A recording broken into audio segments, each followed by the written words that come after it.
Hello again. Welcome back to Mobile Office. And how are you all doing today? Of course, no one can respond. So things are going great. I was able to take all of my information that I had used in the word cloud and go back through it. And it took me a little while, but I was able to put together a flow chart, which you'll find attached in this post. And I'll just tell you a little bit about that flow chart. So what I discovered was that online student engagement really breaks down into three distinct categories. There's the organization of the class, there's the kind of teacher responsibility section, and the activities. So when we look at keeping students engaged, there's a lot to it, and it's not just having fun or exciting activities. You really have to have the whole collection of parts in order to make student engagement work. At least that's what I'm gathering from these articles that I've read. And it's not an easy task by any means. If you look at the flowchart, you'll see there's quite a lot of organization that must be done. Getting the website set up, the online course materials, making students feel welcome, have access to all the information that they need, that it's clear and understandable. And, we take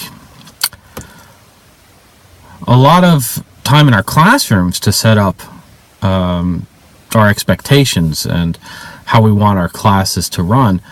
And it seems to me from the reading that it's going to take as much or more to set up these online courses in a way that are going to provide good functionality for the students and the teacher.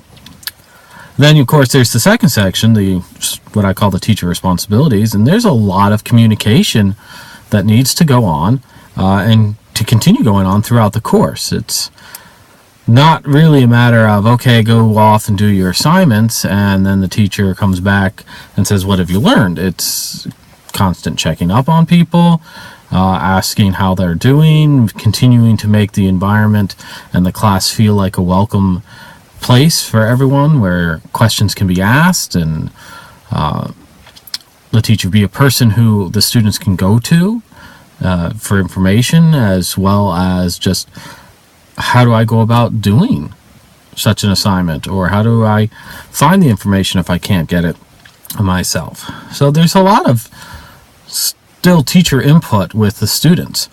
They aren't out there on their own just following a program in a computer telling them, okay, do this section, do this section, do this section. Not if you want good student engagement. If you want that engagement, you've got to have communication. It's got to flow from the teacher to the students and be able to flow from the students back to the teacher. And then, of course, there are the activities. What are the students doing? Because, as we know, certain activities lead students to throw something together and be done with it, and others are much more in depth and involve students really analyzing and discussing the information that they've gathered and go about sharing it with other people. There's also a lot of data collection you have to do during the course to make sure people are on track and that they are engaged. It's no good waiting until the end of the course to find out that half the students felt left out or really weren't participating in the courses or the discussion boards or any of the work, that they were just kind of hanging out. So you got to keep on top of all of that and keep track of what's going on, and that feels to me anyways more difficult than the standard classroom, where I would see the students and can see whether they're in need of extra help or maybe in need of being pulled aside and just talking with them about what's going on, and is there any problems that are happening in their life right now, or what's the reason this assignment was late versus that assignment. So it's all those things piled together, and all that flows into student engagement. And there's another piece that I've had to squeeze in there. the course has to be relevant to the students. There has to be the real world need, the participation of the students, the collaboration. If you want to have that engagement, you can, of course, just put out a course and they can follow a timeline and do things checklist manner of one at a time going through. We've seen that in a couple of places, especially for me with the community college when they were doing the remedial math program. And it really wasn't all that engaging to the students that I saw. And if we want the engagement, we need to make sure that the course is, important to them and that they participate and it's real world.